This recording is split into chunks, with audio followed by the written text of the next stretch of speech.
You want to learn more about sales? Do you want this high income skill that most rich and wealthy people have? Then definitely check this video out. I'm going to be going over an article that I read on some tips about sales and how to get good at it.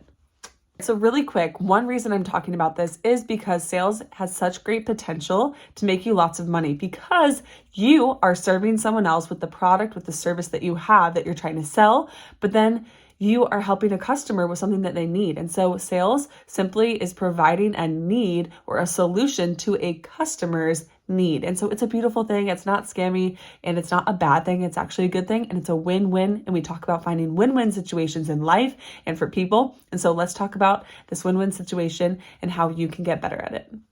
Great. So if you want to be good at sales, there's a lot of things that you need to know. Some of them might be obvious and some might be enlightening to you. And so the first thing is to be prepared and to know your offering. And so this might seem basic, but you have to be prepared. In life, prepared people and people who are organized and ready to go, they're more likely to succeed. If you over-prepare, you're more likely to do better. Just like if you're studying for a test and you put a little bit of extra time, or if you're getting to know someone or you're going to do an interview, you prepare and you plan ahead of time and you get that knowledge and you do your research, you're more likely to have a more successful interview. And so it's the same thing with something that you're offering. If you have a product that you want to sell, you want to really understand the product, be prepared, and then go into it with confidence. Number two, after you know your offering, which is your product, your service, all the different options that you have, you want to learn about your buyer. So who is this person that you're coming to? And so this is really important because we're all different and unique. You might have a service that you're providing or a product or multiple products, but you need to find which one is going to go for the right person. It's not a one size fit all. Have you guys ever seen those clothes? One size fit all? A lot of times it's not really a one size fit all. And so that's the same thing with sales. Your job is to say, hey, I have this service or this product that can help you. What do you need? You need to find out, what does the buyer need? What is their problem? And what would be a good solution for them? And so you have to get into what they need. And so you have to ask them and get to know the person, get to know their situation, and then match the product that will best help them. So if you know your product and you know the person, you can marry the two and it will be beautiful for both you and the customer. Number three talks about managing your selling time. And so in this article, I really found this super interesting because it talks about succeeding in sales requires you to set smart priorities. And so you have to be planned, organized, prepared. All these priorities, all these focus points is helpful in any area of life. But with sales, you could have someone, the same service and product, you could have a $100,000 service or product and a $25,000 product that takes the same amount of time to sell. And so you need to really get smart and qualify those leads. Alex Hormozi has some great books about this. He's great at marketing and sales and has $100 million offers and $100 million leads. I highly recommend them. And I am getting into those books and I've checked out a ton of those resources of his. Highly recommend him. He just thinks differently and I love the way he thinks. So worth the listen if you'd like. But you want to prioritize and make sure you're spending the right time on the right things, because it doesn't mean that everybody doesn't matter, right? Every customer, every person matters, but you do need to be smart if you want to actually sell your product. You want to spend time with people and leads that actually want your solution. Number four, it's important to build a selling process. And so this really resonates with me because in life, you need to have a process, a method of doing things, right? Even recording YouTube videos, I have a process, I have a method, I have systems, I have things in place. And so to be an effective salesperson, you need to have a process that you follow. And typically your company or organization will have a process. But if you're on your own, you can create your own and figure out what is the process I need to follow in order to be successful. And so determine that for yourself and come up with something, a template that you can then follow and adapt depending on who you're serving and who you're trying to help. Number five, this one is key, and this can help you in so many areas of life, is to prepare for objections.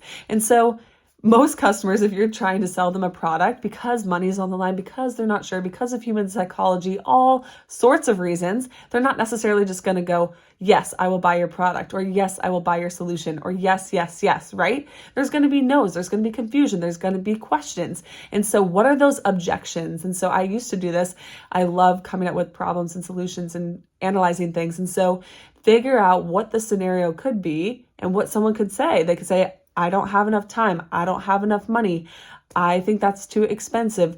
I'm worried about what other people will think if I join the service, whatever. Who knows what it is? I just don't feel ready. What are the objections so that if you know what the objections are, you can figure out ways to say, hey, you don't have enough money? Here's a payment plan. You don't have enough money? Well, if you did this thing, you would have more energy and you would be more confident and you would probably be able to make more money, right? And so having these objections will help you to say, okay, what is something that would help them or that would refute that and say, no, your objection is valid. However, here's a solution, right? Sales is solution. So you have a product, you have a service that is a solution, but then if you're able to communicate and say, hey, I know this is bothering you. I know it's expensive, or I know this is a lot of money for you, but here's what we can do, right? And so if you plan and prepare ahead of time, right, that preparation, then you are more likely to get the sale and to help the other person, which is what it's all about. They're seeing you for a reason,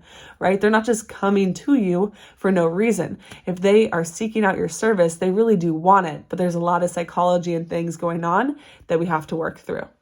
Number 6, this one was interesting as well, was to always be prospecting. In sales, there's the ABCs of selling, which is always be closing, right? You have to get the close. So even if someone says, hey, I'm interested, or, oh, I love your products, I love your services, I love what you do, but then they don't buy anything, that's not actually closing and sharing that transaction and giving the money, etc.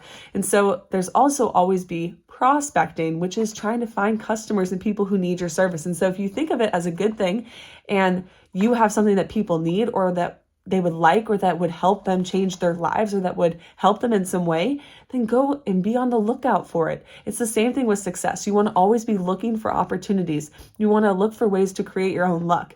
And so always be on the lookout, start prospecting and start seeing where the potential is. Number 7, so I'm not a sales expert, but I have done some research and that's why I'm sharing it with you. But I've done a lot of studying, and some of the most successful people, they said this about being responsive to inbound leads. And so if you get a lead and you're fortunate to get a lead, like there's a lot of work that goes into trying to get a lead, someone who maybe might be interested in your product. And so once you get one, you really need to make sure that you have the time and attention to help them and to support them, right? That's where customer service comes in and a whole bunch of other roles that would support that. And so what's interesting is that there might be someone who calls. I had a circumstance with someone the other day, and they said they called multiple companies to see if they would help them. And they wanted to give them money. They wanted to buy their service, but a lot of people didn't answer. And so even if that was a really good company, even if they had a great deal, even if they would have been a great fit, they didn't answer. They weren't there for the lead. They didn't respond. Or even the same thing happened with emails. This one really successful guy, Dan Martell, said that he was going to offer someone to be a part of his company or to build something, and he would make hundreds of thousands of dollars. And the guy didn't respond for weeks, but he had reached out to multiple people. And so one of them did end up responding, and he accepted them, and then they made hundreds of thousands of dollars together because they were responsive to your leads. And so you don't want to be so obsessed. And I know people can be so bogged down with texts and emails and things of that nature, but if you are in sales or if you do want to connect with other people or have them buy your products or whatever, you need to be really intentional and aware and be present and be available so that you can make sure you get those leads.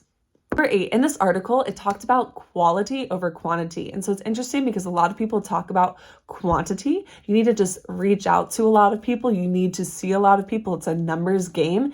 And this can be true. And actually, they talk about making it fun because hearing no can be hard, but it's like you want to hear no's. The more no's you hear, the more likely you will hear yeses, which is really interesting and a great way to reframe things. But it's important to focus on the quality of the customer, right? Like if you really think that they would be helpful, that's why you go and see if they actually are a true lead. Are they someone who would actually benefit from your service and that seems like they might be interested? Because if they're not, then it's not necessarily worth the time because they're not ready or they're not someone who wants the product yet. Maybe in the future they will, but go find people that really want what you have, and then you can work with them on a solution and finding the right price and the right deal, etc.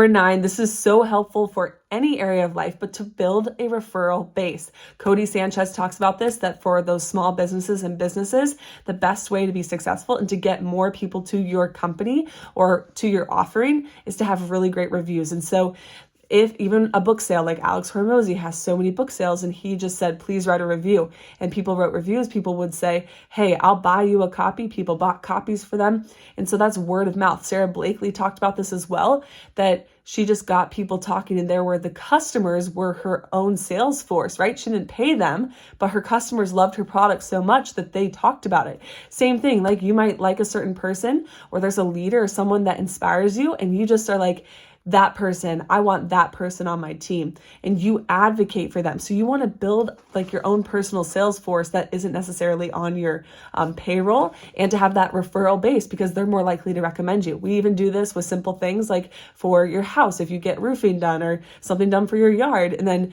a neighbor might ask, hey, who did your roof? And then if they did good, then you refer them, right? And so referrals are huge. And so how you show up, how you act, the person that you are, the service that you provide is going to make a huge difference. And so really, really work on that so that you can get good referrals and ultimately more business and ultimately help more people. Number 10, another key strategy is to go beyond your offering. So you might have a really great service or product, which is great. That's a great start. But how can you do more?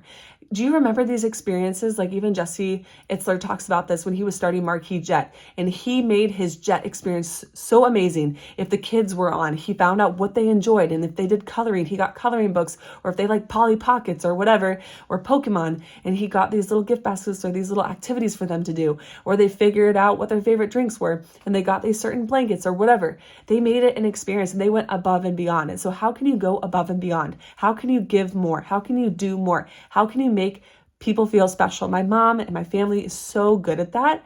She didn't have to do any of that, but she always made things special and did those little extra touches and was always there and added these things and gave little gifts and little notes and just so many things. She's incredible. But how can you do that, right? Not everybody does that, and it's okay, but especially with a business and a sale, people are going to remember that. People are going to remember how you made them feel, what you did, and that experience. And then this goes back to referrals, that they're more likely to refer you. They're more likely to use your service again, which is great. Repeat customers and proof that your product is awesome and that it works. And so really focus on going above and beyond, giving more value, doing more. It's all about service and being the best that you can for someone else.